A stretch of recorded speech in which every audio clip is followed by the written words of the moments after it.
Asante sana mtazamaji kwa kuendelea kuwa nami katika kipindi chako cha Tuongee Asubuhi. Nimeanza nawe mapema na saa 3 kamili nitakuambia kwa heri kwenda kujiandaa na kipindi kingine hapo kesho. Na sasa ni mjadala mkuu, na mtazamaji, kama nilivyokufahamisha, tunajikita katika sekta ya afya. Na leo tunajikita katika kuangalia afya ya kinywa na meno. Katika maadhimisho hayo, sasa mimi sitasema zaidi, lakini wageni wangu, wataalamu wangu ndio watakaosema zaidi kuhusiana na maadhimisho haya. Tunafanyaje, lakini pia huko wanapotoka pengine kuna kitu chochote kile ambacho kinafanyika sambamba na maadhimisho haya. Bado upo nami Bernard James BJ, na wageni wangu ni kina nani? Nipo na Dr. Bundala Ramadhani ambaye ni daktari wa kinywa na meno kutoka hospitali ya rufaa ya kanda ya Bugando. Karibu sana kwenye kipindi. Asante sana. Na vile nipo na Nirael Jackson Msuya, ni muuguzi idara ya kinywa na meno kutoka hospitali ya rufaa ya kanda ya Bugando. Karibu sana kwenye kipindi. Asante sana. Na sasa mtazamaji, unaweza kuandika maoni yako ama ushauri wa maswali. Namba yetu ni 0763 74 92 86. Wataalamu wangu ndo hawa, watakupatia majibu ya kina.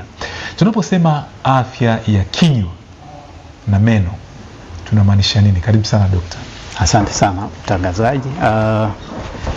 Kwanza kabla sijajibu swali lako, naomba nizungumzie kuhusiana na maadhimisho ya afya ya kinywa na meno. Naam, karibu. Ambayo kulingana na shirika la afya duniani huwa yanafanyika kuanzia tarehe 13 mpaka tarehe 20 Machi ya kila mwaka.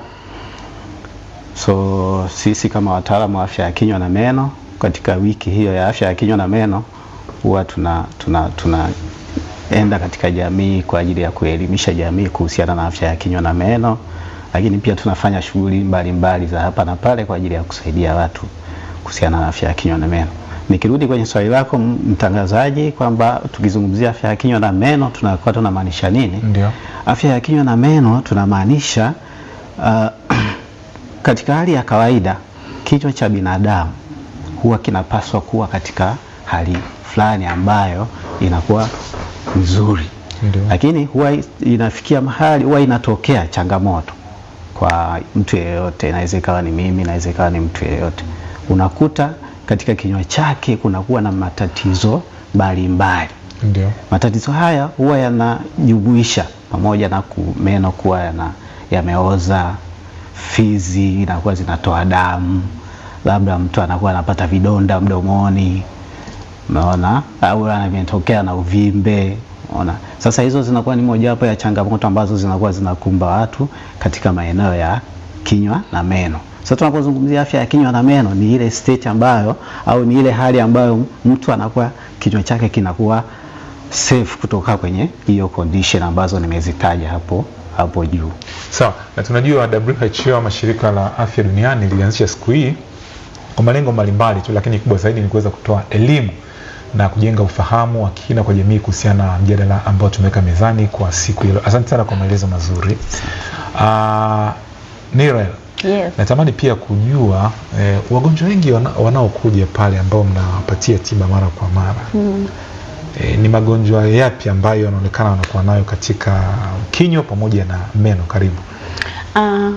Magonjwa ambayo wanakuwa nayo wengi, wanakuwa na kutoboka meno. Ndio. Wanakuwa na uvimbe, lakini pia na wengine wanakuwa na matatizo ya fizi. Ndio. Kwenye kinywa chake. Na wengine pia wanakuwa na vidonda kwenye ulimi na vidonda kwenye mdomo kwa ujumla. Ndio. Kwao ni wengi wao sana tunaokutana nao wa changamoto hizo. Sawa. Dokta, ndo hivyo kama ulivyokuwa umeelezea mwanzo, kuna wengi wagonjwa wengi wanaokuja pale, pengine mnaona wana matatizo gani zaidi? Karibu. Kama alivyoelezea mwenzangu hapa, wagonjwa wengi ambao wanakuja ni pia kulingana na ripoti mbalimbali za WHO, lakini Ndiyo. Pia Wizara ya Afya Tanzania inaonyesha kwamba asilimia kubwa worldwide inakuwa kama asilimia 45 ya binadamu wanaathirika na magonjwa ya afya ya kinywa na meno, ambayo ni karibu watu 3.5 bilioni. Sasa kwa magonjwa mengi ambayo yanazuru binadamu ni kutoboka kwa meno ambayo yenyewe inachukua asilimia kubwa. Okay. Lakini pia kingine kinachofuatia ni fizi, magonjwa ya fizi. Magonjwa ya fizi yako katika level mbalimbali. Unakuta mtu fizi zimevimba, fizi zinatoa damu, akipiga mswaki zinatoa damu, lakini mtu anachukulia ni hali ya kawaida. Lakini ule ni ugonjwa ambao ukija kwa wataalamu wanaweza kukusaidia ikaisha. Lakini pia kingine alichosemea mwenzangu hapa ni kuhusu vidonda mdomoni. Mtu anakaa na kidonda labda kwa karibu miezi 6 hakiponi. Lakini mtu anafikiria tu labda ni hali ya kawaida kitapona. Kumbe ni ugonjwa ambao akija kwetu wataalamu tunaweza kumsaidia kutibu mapema kabla haujaleta madhara makubwa zaidi. Na mara nyingi vidonda hivi vikishakaa muda mrefu kama miezi 6, maana yake inaweza ikawa shida, labda inaweza ikawa ni kansa. Kwa hiyo tunawaasa wananchi kuwahi katika kuonana na wataalamu kwa ajili ya kufanya haya mambo yasije yakawa tatizo makubwa zaidi. Asante. Nataka niangalie kwa mfano wagonjwa wengi anakwenda kupima malaria, anaenda nina dalili labda za typhoid. Wagonjwa wengi yani wamesha kwa madaktari na nahisi na typhoid, nahisi sio na ugonjwa wa tumbo, kwa anakwenda kupima. Na magonjwa mengine tu.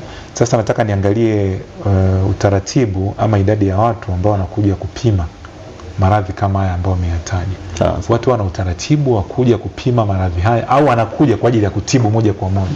Asante mtangazaji. Swali zuri. Tuna changamoto kidogo kwa nchi yetu, hata nchi nyingine nyingi za Afrika, kwamba haya magonjwa ni moja ya magonjwa ambayo yako neglected, yani kama hayapewi kipaumbele. Kwa watu wengi wanakuja hospitali tu pale ambapo wanahisi kama kuna maumivu. Na wao wanakuja katika hali gani? Hali mbaya au hali ya kawaida? Mara nyingi unaweza kushangaa mtu anakuja yani hali imeshakuwa mbaya kweli. Anasema naogopa tu kumwambia ulikuwa wapi bwana. Karibu. Sana mtangazaji. Changamoto iko hapo ni kwamba watu hawana elimu ya kutosha kuhusiana na afya ya kinywa na meno. Kwa hiyo wanakuja hospitali ikiwa hali zao ziko katika hali mbaya. Unakuta jino ambalo lilitakiwa litibiwe kawaida. Kwa hiyo nafika mahali sasa anakuja kipindi ambacho ili jino haliwezi kutibika tena. Limeshaharibika vibaya, kwa hiyo mnaishia kulitoa. Lakini endapo angewahi mapema, ila ameanza kusikia dalili, lakini si tu kusikia dalili. Sisi kama wataalamu wa afya ya kinywa na meno tunashauri kumtembelea daktari wa afya ya kinywa na meno angalau mara 2 kwa mwaka. Mara 2 kwa mwaka. Yes. Ndio. Hii itatusaidia kwa ajili ya kuchunguza na kukupa ushauri ni namna gani ya kuzuia magonjwa ya afya ya kinywa na meno yasije yakakuletea shida. Anaenda kusababisha kumaliza meno mdomoni, kung'oa kwa kibogoyo au vidonda vile ambavyo vilitakiwa vitibiwe mapema, vinakaa muda mrefu, vinatengeneza kwa kansa. Sawa.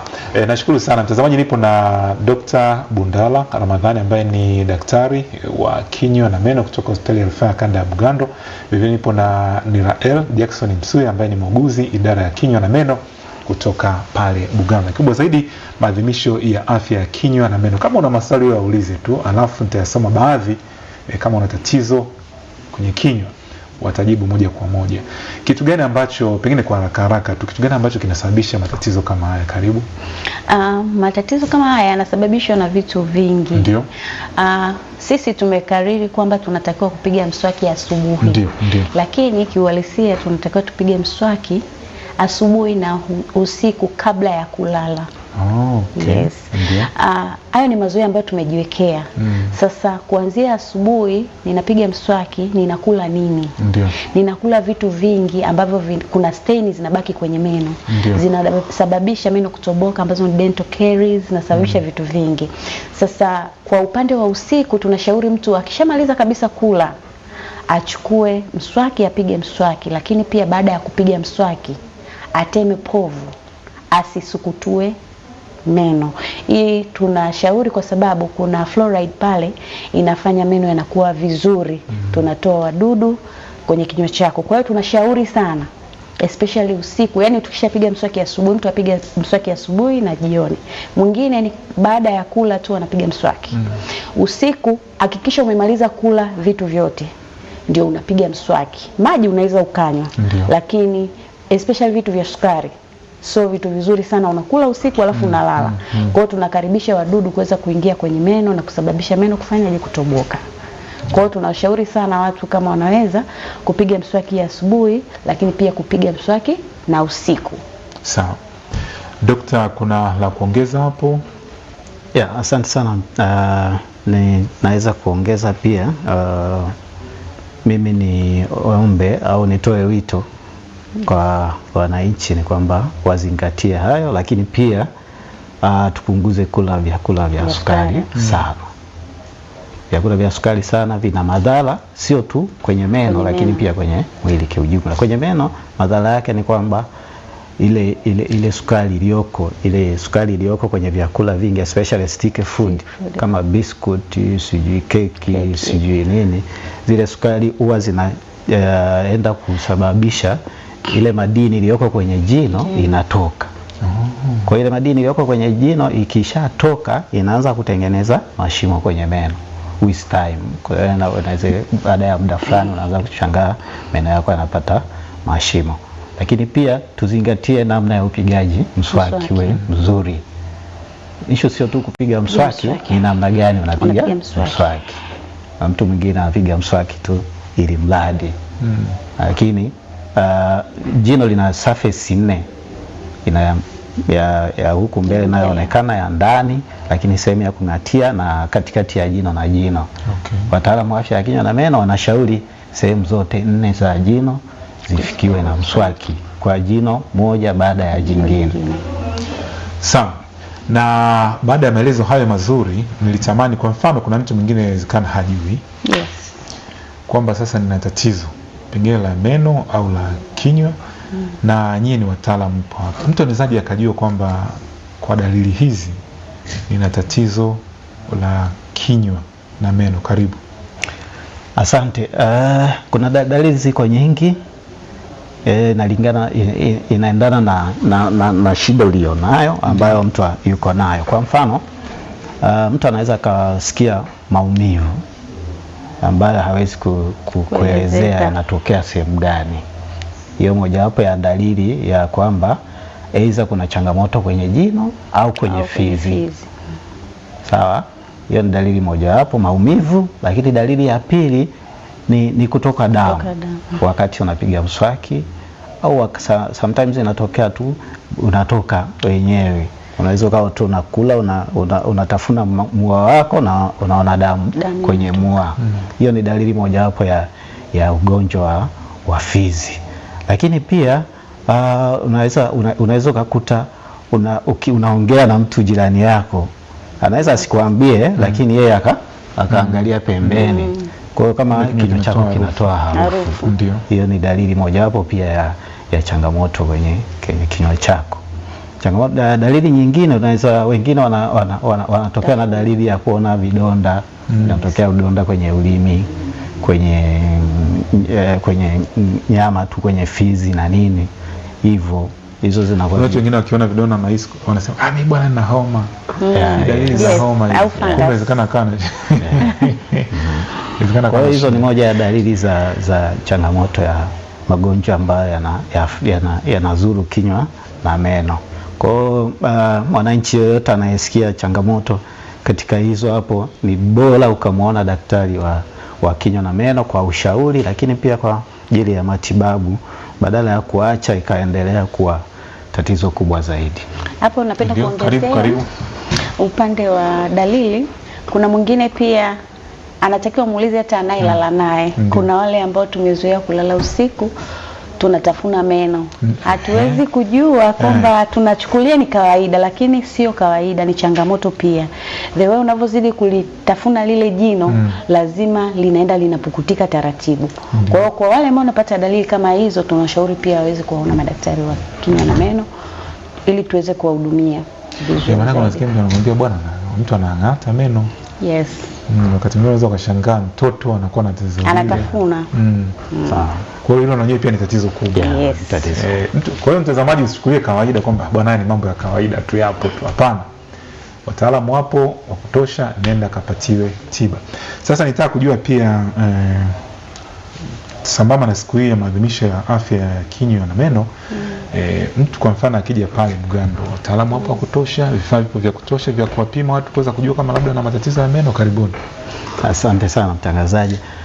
Hospitali ya Rufaa ya Kanda Bugando ina wataalamu wa kutosha, ina madaktari bingwa na ina madaktari bingwa bobezi wa afya ya kinywa na meno. Kwa wataalamu hapo wa kutosha wa kila aina. Kwa hiyo tunawakaribisha wananchi wote kupata huduma, lakini pia vifaa tiba vipo vya kutosha na vinatusaidia katika kuwahudumia Watanzania wote ambao wanatufikia, lakini pia tunawakaribisha wale wote ambao watakuwa na changamoto yoyote hapo waje kupata matibabu. Kuna changamoto nyingine ambayo mtangazaji sijaizungumzia, ni kuhusiana na mpangilio mbaya wa meno. Unaposema mpangilio mbaya wa meno unamaanisha nini? Ninapozungumzia mpangilio mbaya wa meno huko dental formula inakuwaje? Unakuta mtu meno yake hayako kwenye arrangement nzuri. Meno yana mpangilio wake, yani kama vidole vilivyo hivi. Ndio. Vina mpangilio wake kwamba hiki kinatakiwa kikae hapa, hiki kikae hapa. Sasa mtu unakuta mpangilio wa meno yake haujakaa kama ulivyopaswa kuwa. Hili pia nao ni changamoto kubwa sana, especially kwenye umri ambao watoto kuanzia miaka 12 mpaka 20 na kitu hapo. Sasa changamoto hii ni moja ya sababu ambayo inakuja kuleta haya matatizo mengine. Mojawapo inakuja kusababisha magonjwa ya fizi, lakini pia meno kutoboka. Ni kwa sababu gani? Ni kwa sababu meno yakiwa mpangilio wake sio mzuri, maana yake upigaji mswaki au usafishaji wako wa kinywa na meno unakuwa sio mzuri pia. Sababu kuna sehemu utakuwa unaruka kwa sababu meno yako hayajapangiliwa vizuri. Tunatakiwa kufanyaje pale? Tunawashauri wanapanga huko. Tunawashauri kama una changamoto hiyo, unafika Hospitali ya Rufaa ya Kanda Bugando, tunakufanyia matibabu, meno yako yanapangiliwa vizuri, yanakaa kwenye mpangilio mzuri ambao itafacilitate au itawezesha upigaji mswaki wako kuwa mzuri ambao utakufanya kinywa chako kae vizuri. Kuna watu ambao wanaona wanaweka si ni nyaya zile si ni nini kwenye meno. Yes. Mwingine hata hapa yupo. Hivi ule ni urembo au ni matibabu? Ni matibabu. Ni kwa ajili ya kupangilia meno yale. Sio urembo. Sio urembo. Ni matibabu kabisa. Mnafanya pia pale? Yes, tunafanya pale sana. Na kuna changamoto nyingine ya mdomo sungura. Mdomo sungura ndo nini tena? Kuna vitu navisikia. Mdomo sungura ndo nini? Daktari, naomba unisaidie kuelezea kuhusu mdomo sungura. Pia tunafanya pale Bugando. Sawa. Naona pia kuna tiba ambazo mnazitoa hizo kali. Asante. Mdomo sungura, kuna changamoto ya mdomo sungura, lakini pia mdomo wazi. Yes. Mdomo sungura ni ile mtoto anazaliwa ile lipu yake ya juu hapa inakuwa imechanika.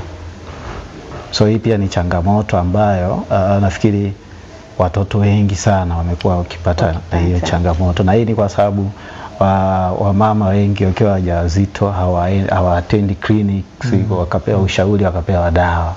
Kwa hiyo nyingi watoto wanazaliwa unakuta na mdomo wake hapa kwenye lips juu unakuwa umechanika, lakini pia mdomo wazi unakuta ili taya lake la juu huku katikati huku ndani linakuwa limechanika, limeacha uwazi. Kwa hiyo pia hayo ni matibabu ambayo tunafanya pale Hospitali ya Rufaa ya Kanda Bugando, na tuna timu ambayo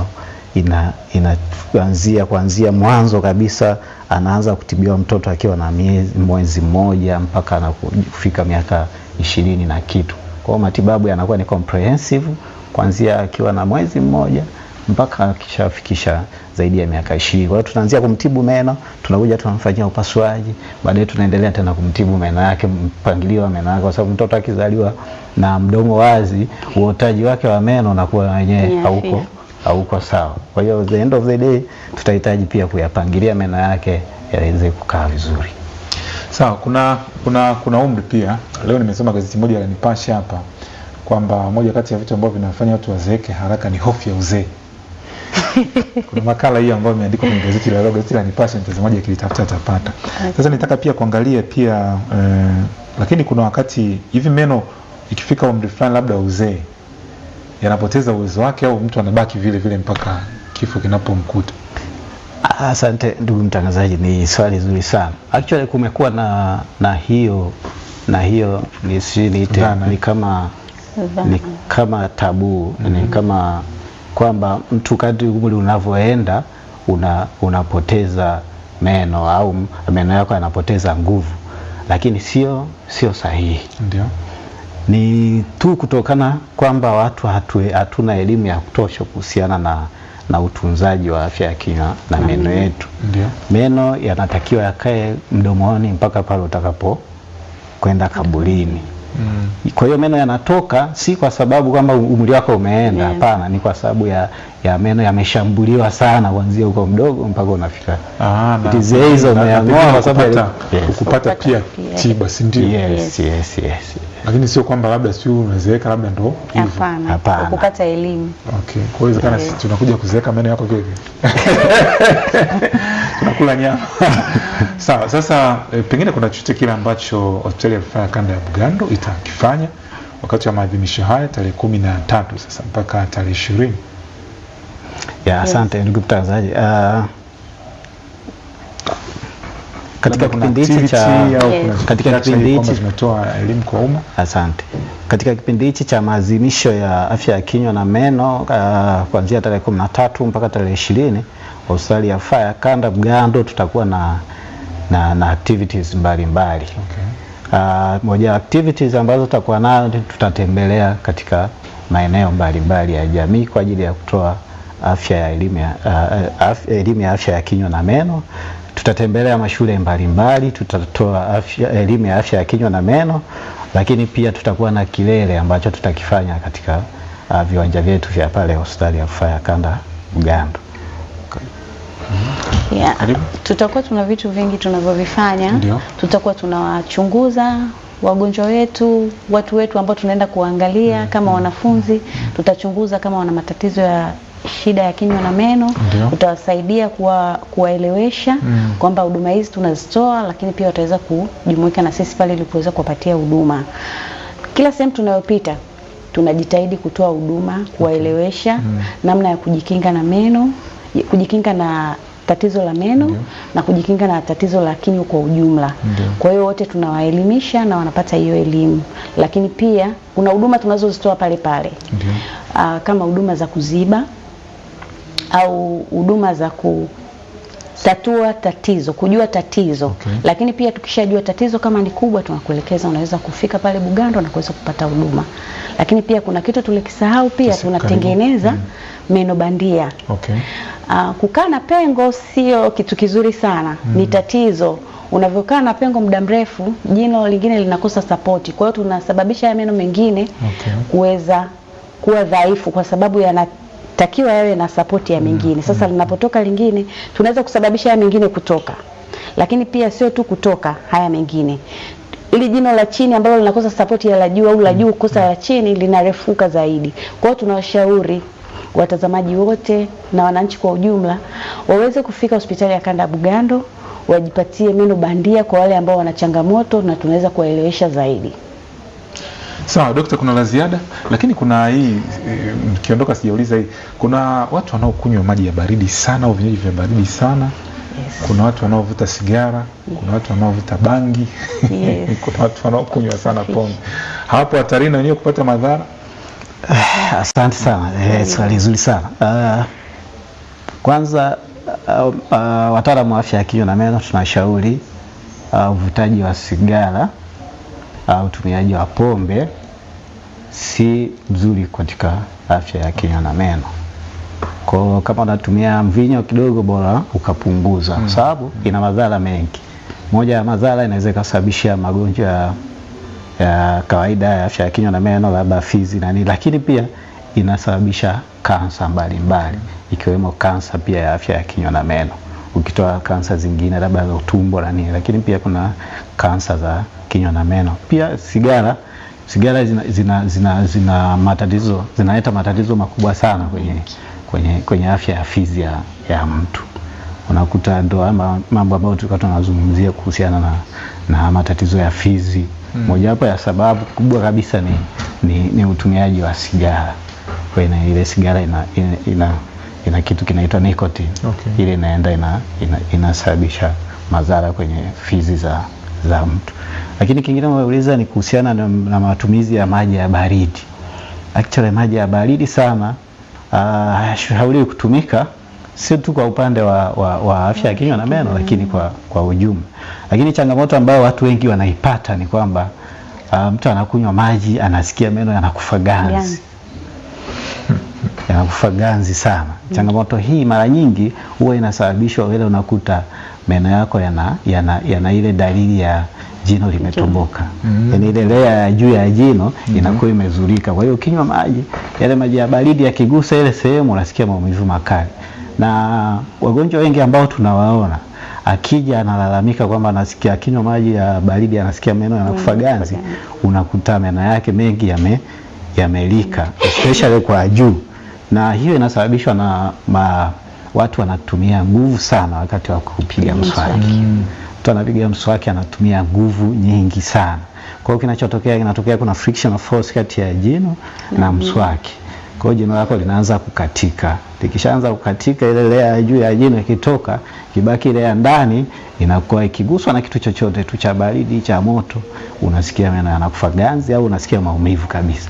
Kwa hiyo pia hilo nalo tunawashauri watu wakati unapiga mswaki, punguza nguvu, usitumie nguvu kubwa sana, lakini pia tumia mswaki ambao zile fiber zake zile za kuswakia ziwe laini. Usitafute mswaki mgumu ukihisi kwamba ule mswaki mgumu ndio utakusaidia kutoa uchafu. Hapana. Ule mswaki mgumu utakufanya kuharibu meno yako. Mswaki ya miti bila shaka hairuhusiwi na wenyewe. Mswaki ya miti haturuhusu kabisa. Wasukuma tuna tabia hizo. Hasa kule vijijini kwetu kwa kipindi fulani watu walikuwa wanapenda sana miswaki ya miti. Hairuhusiwi pia. Sawa, na labda kuna lingine la ziada kabla tujamaliza maongezi yetu? La ziada, sisi tunawakaribisha sana hospitali ya rufaa Bugando, lakini pia tunawashauri wananchi na watazamaji kwa ujumla wawe na tabia ya kuja kuchunguzwa afya ya kinywa na meno, kujua tatizo mapema kuliko kusubiri tatizo limefika mbali ndio unakuja. Yaani mwisho wa siku tunakuwa tukusaidia, ila ukiwahi mapema tunatoa huduma zote ambazo tunazitoa pale Bugando. Dokta? Asante ndugu mtangazaji. Na Waswahili wanasema kuzuia tatizo ni vizuri zaidi kuliko kusubiria kinga. Hiyo bora kuliko tiba. Kwa hiyo tunashauri kufuata maelekezo ya wataalamu ili kusaidia haya magonjwa yasifike kuleta matatizo makubwa zaidi. Asante. Sawa, mtazamaji, basi naweza nikasema kwamba kufikia hapo utakuwa umepata elimu ya kina kuhusiana na maadhimisho ya afya ya kinywa na meno. Hospitali ya Rufaa ya Kanda ya Bugando wanafanya mambo mengi makubwa, lakini wamekueleza kwamba vifaa vipo, wataalamu wapo wa kutosha.